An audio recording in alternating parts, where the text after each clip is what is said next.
Graça e paz, queridos irmãos, que a graça do Senhor Jesus esteja com todos nós. Nós vamos dar seguimento aqui ao nosso estudo sobre a doutrina da salvação e hoje nós vamos encerrar com o tema: pode o crente perder a sua salvação? E nós vamos ler alguns textos. Quero convidar você a pegar a sua Bíblia, pegar papel e caneta para que você possa anotar e você também acompanhar e posteriormente ler os textos bíblicos para que você também possa aprender mais da palavra do Senhor. Nós vamos iniciar esse tema, é um tema bastante controverso e ele é difícil de entendimento, sim, precisa de muita calma, paciência, clareza da palavra de Deus e crer naquilo que o Senhor tem demonstrado para nós. Eu quero iniciar esse momento orando a Deus.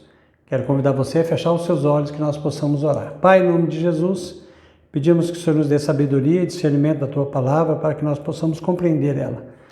Cuida de cada um de nós e que os textos da Tua palavra possam trazer convicção, certeza e paz em nossos corações. Oramos no nome de Jesus. Amém.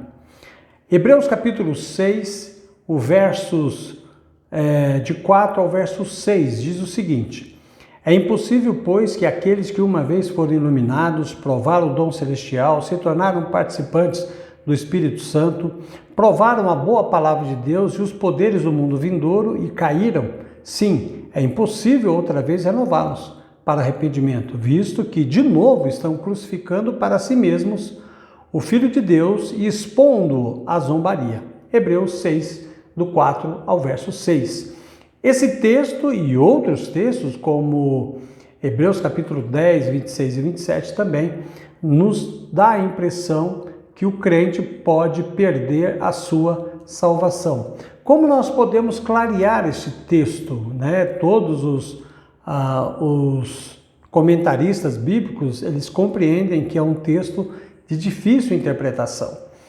E como podemos então trazer clareza sobre este assunto, né? Ou aceitando que o crente pode perder a salvação, ou trazendo outro texto que possa provar ao contrário, ou trazer uma clareza sobre o que o texto está aqui. Bom, o que eu posso dizer desse texto? Para mim, o texto não está dizendo de alguém que nasceu de novo.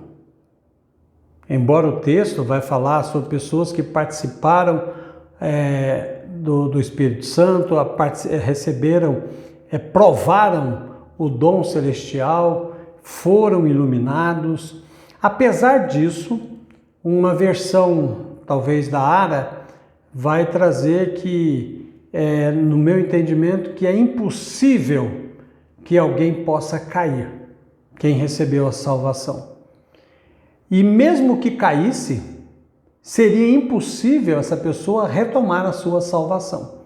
Aí sim, ela estaria colocando em xeque o plano da salvação e o sacrifício de Jesus na cruz. A grosso modo eu entendo isso, mas vamos ver o que o texto da palavra de Deus pode trazer para nós.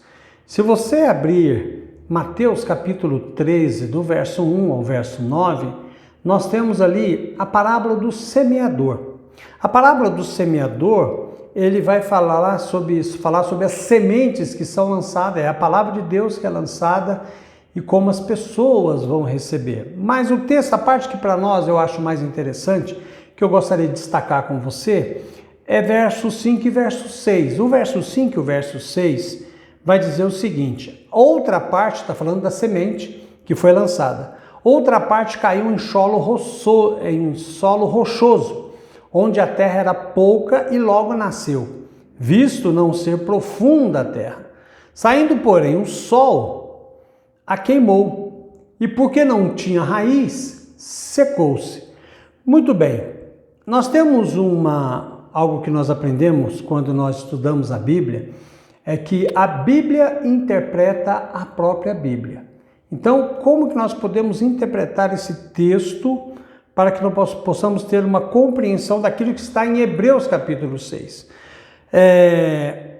Jesus vai explicar esse texto logo mais à frente, mesmo no capítulo 3 de Mateus, no verso 20 e 21, quando ele diz o seguinte: o que foi semeado em solo rochoso, esse é o que ouve a palavra e logo recebe com alegria. Mas ele não tem raiz em si mesmo, sendo de pouca duração. Note, sendo de pouca duração. Ele esteve um tempo, ele experimentou um tempo, mas foi de pouca duração. Quando chega a angústia ou a perseguição por causa da palavra, logo se escandaliza, ou quer dizer, logo ele afasta. Ele não quer, ele não recebe, ele não aceita. Então, diante do texto da palavra do semeador, eu interpreto que aquilo que Hebreus está dizendo é exatamente esse tipo de pessoa. É a pessoa que recebe a palavra de Deus, ela é iluminada, ela prova o dom celestial, ela se torna participante, quer dizer, ela prova, ela está no meio, ela está no ambiente, ela até recebe de uma forma emocional a palavra de Deus na sua vida, mas ela não tem profundidade. E não tendo profundidade, quando vêm as lutas e quando ela é confrontada e a sua fé é provada, ela é reprovada. É isso que eu estou entendendo, que eu entendo através do texto da palavra de Deus. É possível isso? Mais uma vez perguntando, é possível isso acontecer? Se você olhar 1 João capítulo 2, verso 18 e 19, João diz o seguinte: filhinhos, esta é a última hora. E como vocês ouviram que o anticristo vem, também agora muitos anticristos têm surgido. Por isso sabemos que é a última hora. Eles saíram do nosso meio, mas não eram dos nossos. Porque se tivessem sido dos nossos, teriam permanecido conosco. Mas eles se foram para que ficasse manifesto que nenhum deles é dos nossos. Esse texto também prova para nós que existem pessoas que estão no meio da igreja, que estão no meio do povo de Deus, que experimentou essa vida comum da igreja, mas na verdade não pertenciam a nós. Em algum momento essa pessoa vai se afastar, em algum momento essa pessoa vai embora, em algum momento essa pessoa vai desistir, vai se escandalizar ou de alguma coisa, de alguma forma, ela vai se afastar da presença de Deus. O texto diz sobre anticristo e anticristos. Anticristo e anticristos são aqueles que negam a Deus e negam a Jesus. São pessoas que, na verdade, estão no meio do povo de Deus, mas não são crentes. São pessoas que não são crentes. E isso é uma realidade que a gente pode comprovar. Quando as pessoas entendem que alguém pode perder a salvação, quando alguém da igreja pensa que ela pode perder a salvação, é que ela é ensinada que, na visão delas, a salvação está centrada nela mesma. O que quer dizer? Compreende que a pessoa que é salva é ela que tem que garantir a sua salvação. Então, as pessoas entendem que, olha, você foi salvo, você recebeu Jesus como Salvador e Senhor da sua vida, então agora é contigo. Você tem que lutar para se manter salvo, porque se você errar, se você pecar, depende daquilo que você faz, você perde a sua salvação. Então, é o esforço de cada pessoa, né? É o esforço de cada pessoa que tem que se manter firme. E eles vão basear mais uma vez no texto de Mateus, capítulo 24, verso 13, que diz: aquele, porém, que ficar firme, ou aquele, porém, que perseverar até o fim, esse será salvo. Então, dá a compreender para nós, diante desse texto, que depende de mim a minha salvação. Depende de mim manter-me salvo. Como nós entendemos isso? Essa visão é uma visão arminiana, né, em que cada crente vai ter que lutar e buscar ficar firme para que a sua salvação seja garantida. Muito bem, então se nós pensarmos que a nossa salvação ela depende de nós, então significa que eu tenho parte nessa salvação. Então eu também tenho algum mérito em receber essa salvação, porque eu recebi de Deus, mas eu tenho que lutar para me manter-me salvo. O que a Bíblia diz sobre isso? Efésios capítulo 2, verso 8 e verso 9. Porque pela graça vocês são salvos, mediante a fé. E isto não vem de vocês, é dom de Deus. Não vem de obras, para que ninguém se glorie. Muito bem, a segurança da salvação, diante desse texto de Efésios 8 e 9, não depende de nós. A nossa santificação, sim. A sua santificação depende de você. Por quê? Porque você precisa crescer em santificação, como? Lendo a Bíblia, orando a Deus, obedecendo a sua palavra, dizendo não ao pecado, permitindo que o Espírito Santo transforme a sua vida dia a dia, para que você possa crescer em graça e conhecimento da palavra de Deus, e aí sim, você pode então buscar a sua santificação. Como nós entendemos que o crente não pode perder a sua salvação? Nós entendemos isso porque a palavra de Deus nos traz essa certeza. Pastor, uma vez salvo, salvo para sempre? Olha, o texto da palavra de Deus nos diz em Coríntios que se alguém está em Cristo, nova criatura é. As coisas velhas já passaram, eis que tudo se fez novo. Ora, nós morremos para este mundo. Tudo se fez novo para nós. Não há como viver uma vida velha. Não é isso? Não há como viver uma vida velha. Se você morreu para este mundo, nasceu para uma nova vida com Jesus, não tem como você buscar as coisas velhas mais, é impossível. Então, o que nós cremos e nós aprendemos, e que a Bíblia nos ensina, que é algo muito importante, é que quem guarda a nossa salvação, ou a nossa salvação, está segura em Deus, não está segura em mim. Porque se a minha salvação estivesse segura em mim, eu já estaria no inferno. Se a sua salvação dependesse de você, você também já estaria no inferno. Ninguém se salvaria, ninguém seria salvo. Mas a nossa salvação, ela está segura em Deus. Diante do texto que nós temos de Hebreus capítulo 6, de Hebreus capítulo 10, de Mateus também, capítulo 24, como nós podemos compreender este texto? Nós compreendemos esse texto à luz de outros textos. Você tem a Bíblia nos apresenta, por exemplo, Deus como aquele que é o guardador da nossa salvação. Você tem João 3,36, João 5,24, João 6, de 4 a 7, João 10, 28, 1 João 5,13, João 3, 16 e 17, Romanos 1, 8, Romanos 8 e 30, Efésios 1, de 13 a 14 e uma infinidade de textos que traz para nós a garantia de que a nossa salvação está guardada em Deus, não está guardada em nós. Glória a Deus por isso. Glória a Deus por isso. Mas eu quero ler somente um texto para você, falando sobre esse assunto. Aliás, mais de um texto, mas eu quero pensar num texto com você, de Filipenses capítulo 1, verso 6, que diz assim: estou certo, Paulo dizendo à igreja em Filipenses, estou certo de que aquele que começou a boa obra em vocês há de completá-la até o dia de Cristo Jesus.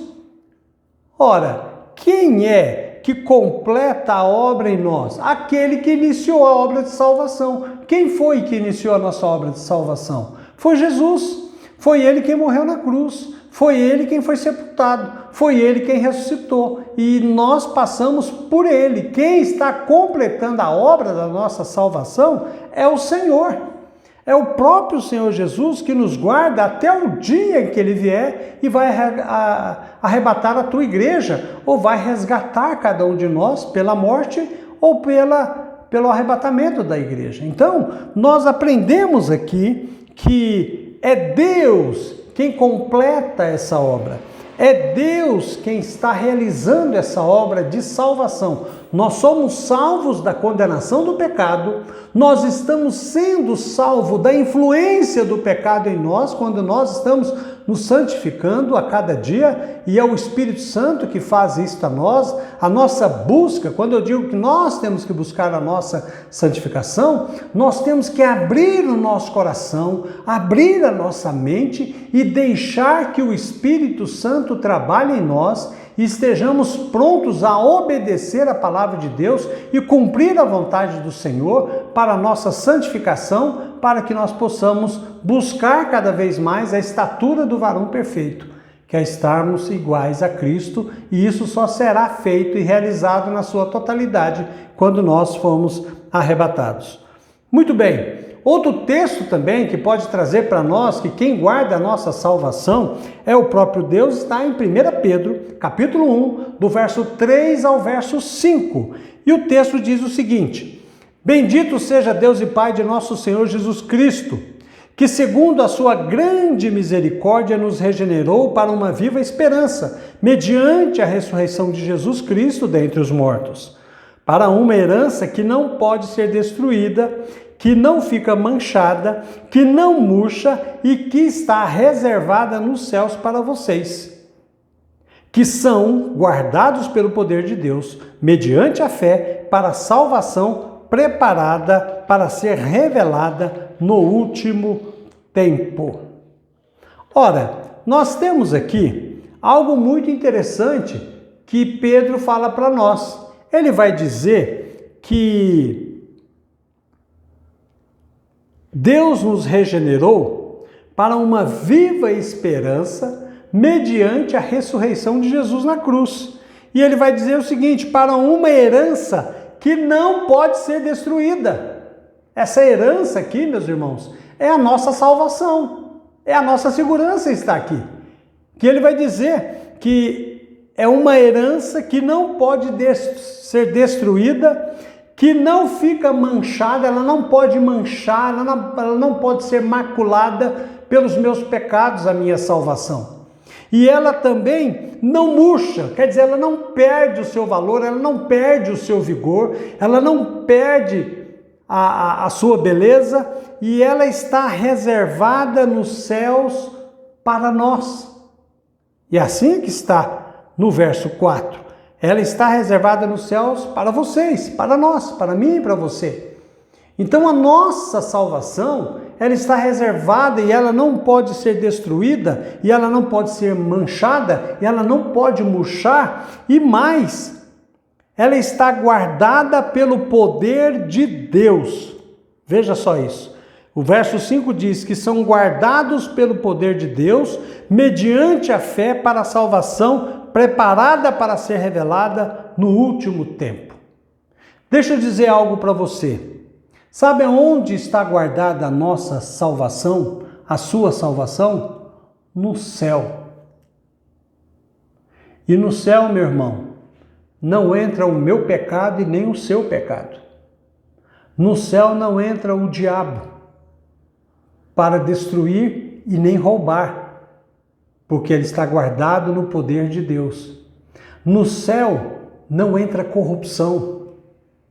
Então, meu querido irmão, minha querida irmã, o que o texto está dizendo para nós aqui de 1 Pedro, que a minha salvação não depende de mim. A minha salvação e a segurança da minha salvação está em Cristo Jesus. Está no poder de Deus, está guardada no céu. Glória a Deus, aleluia!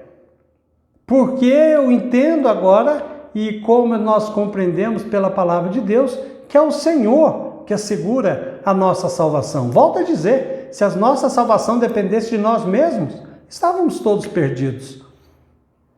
Agora anote um texto, que eu quero que você anote também, Romanos 8, capítulo 38 e 39, que diz algo muito interessante. Eu estou lendo na NAA. Diz assim: porque eu estou bem certo de que nem a morte, nem a vida, nem os anjos, nem os principados, nem as coisas do presente, nem do porvir, nem os poderes, nem altura, nem profundidade, nem qualquer outra criatura poderá nos separar do amor de Deus que está em Cristo Jesus, nosso Senhor. O texto está dizendo para nós que não tem nada que pode nos separar do amor de Cristo. Nada pode nos separar de Deus. Eu gosto desse texto na NVT, porque a NVT ela traz o seguinte, eu vou repetir esse texto na NVT que diz assim: eu estou convencido de que nem morte, nem vida, nem anjos, nem demônios, nem o que existe hoje, nem o que virá no futuro, nem poderes, nem altura, nem profundidade, nada em toda a criação jamais poderá nos separar do amor de Deus revelado em Cristo Jesus, nosso Senhor. Bendito seja o nome do Senhor. O texto está dizendo para nós que nem os nossos próprios pecados pode fazer com que nós percamos a nossa salvação que recebemos em Cristo Jesus. Aí tem uma pergunta que talvez você faça e muita gente faça. Eu conheci pessoas, pastor, que viveram na igreja, que experimentaram, tiveram experiências de salvação, pelo menos aparentemente, trabalharam na igreja, ensinaram a palavra, mas se afastaram e abandonaram o evangelho de vez. Eles não estão mais na igreja, não querem saber de igreja, apostataram mesmo, não querem ter nenhuma participação nisso tudo. Então, diante dessa pergunta, eu gostaria de ler mais um texto com você. E o texto que eu quero ler com você está em Mateus 7, o verso 22 e o verso 23, que diz o seguinte: no dia do juízo, muitos me dirão: Senhor, Senhor, não profetizamos em teu nome? Não expulsamos demônios? Em teu nome não realizamos muitos milagres? Não realizamos muitos milagres em teu nome? Aí Jesus vai dizer: eu, porém, responderei: nunca os conheci. Afastem-se de mim, vocês que desobedecem à lei.